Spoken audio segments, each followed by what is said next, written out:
Bismillahirrahmanirrahim. Assalamualaikum warahmatullahi wabarakatuh. Perkenalkan, nama saya Muhammad Zidan Aulia Putra, mahasiswa program studi ilmu hukum semester 6. Video kali ini saya buat dalam rangka memenuhi tugas mata kuliah kriminologi kelas A. Baik, dalam pertemuan kali ini, saya sebagai pemateri akan membahas tentang sebuah pembangunan hukum dalam perspektif ketertiban sosial, serta perspektif masyarakat dalam ketertiban sosial itu sendiri.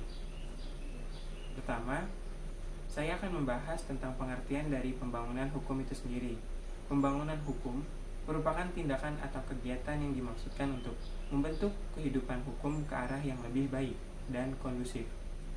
Sebagai bagian dari pembangunan nasional, pembangunan hukum harus terintegritas dan bersinergi dengan pembangunan nasional dalam bidang lainnya, serta memerlukan proses yang terus berkelanjutan.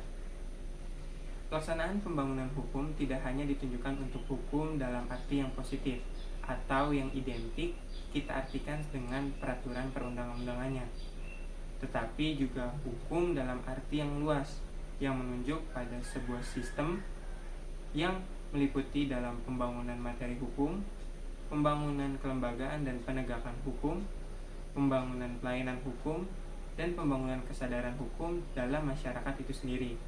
Karena unsur-unsur tersebut saling mempengaruhi. Hukum harus dibangun secara simultan, sinkron, dan terpadu.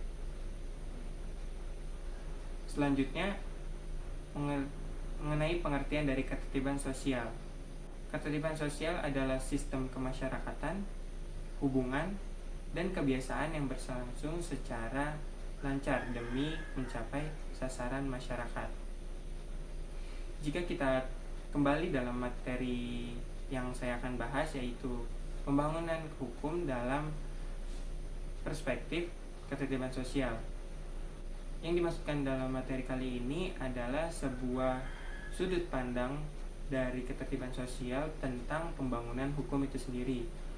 Menurut pribadi dari saya, jika kita melihat sudut pandang dari ketertiban sosial dengan pembangunan hukum, itu adalah saling berkaitan, di mana pembangunan hukum itu sendiri bertujuan untuk menciptakan sebuah ketertiban sosial dalam masyarakat.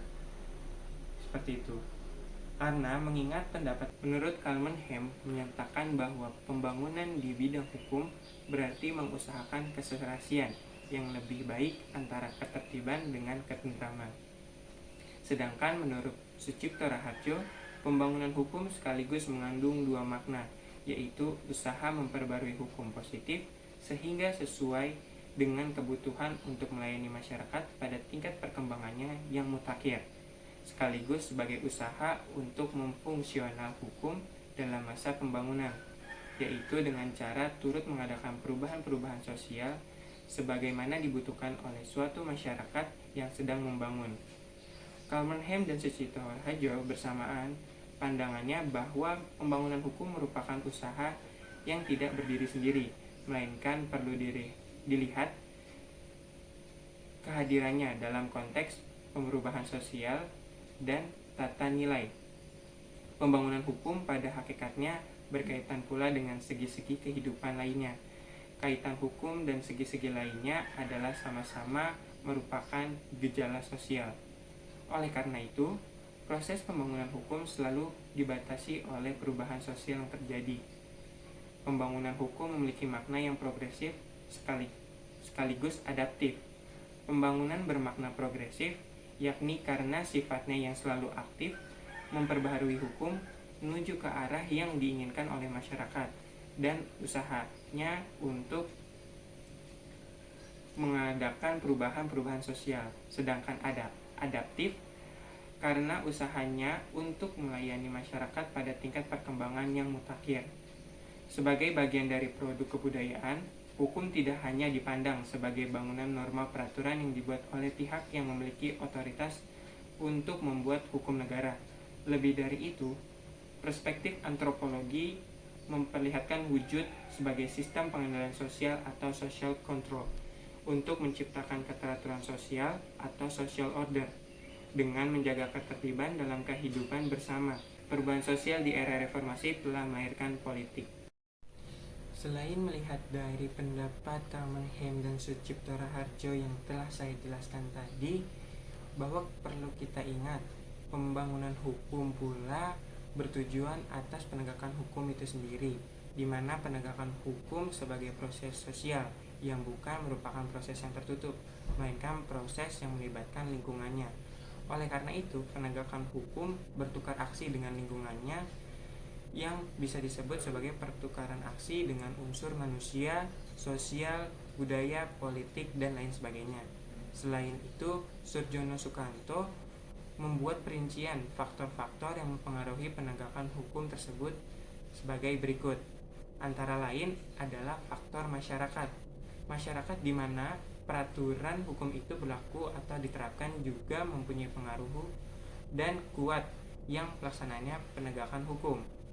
Sebab penegakan hukum berasal dari masyarakat dan bertujuan untuk mencapai kedamaian dalam masyarakat.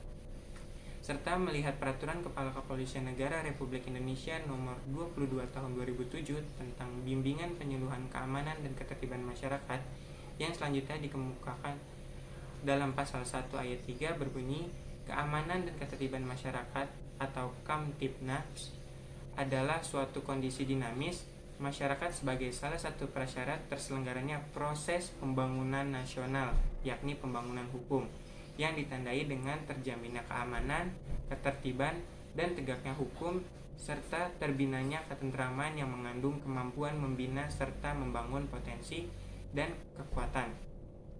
Lalu bagaimana dengan perspektif masyarakat terhadap ketertiban sosial? Menurut pendapat saya, bahwa perspektif masyarakat sendiri terhadap ketertiban sosial itu adalah tujuan dari masyarakat itu sendiri. Jadi pandangan masyarakat melihat ketertiban sosial merupakan tujuan dalam masyarakat itu sendiri, atau individu-individu yang saling berhubungan dan membentuk kelompok dalam suatu lingkungan yang disebut masyarakat menginginkan sebuah hubungan atau interaksi sosial tersebut terjadinya sebuah ketertiban. Lalu pada akhir penjelasan saya ini, saya dapat menyimpulkan bahwa pembangunan hukum dalam perspektif ketertiban sosial itu adalah saling berkaitan, di mana dalam pembangunan hukum bertujuan menciptakan sebuah ketertiban sosial, dan dengan ketertiban sosial itu sendiri merupakan tujuan dari masyarakat. Jadi dalam pembangunan hukum secara nasional itu memerlukan masyarakat dengan sebuah interaksi atau hubungan yang menciptakan sebuah ketertiban sosial. Sekian penjelasan saya mengenai materi pembangunan hukum dalam perspektif ketertiban sosial serta perspektif masyarakat itu sendiri dalam ketertiban sosial yang ada di lingkungan mereka. Kurang lebihnya mohon maaf. Wassalamualaikum warahmatullahi wabarakatuh.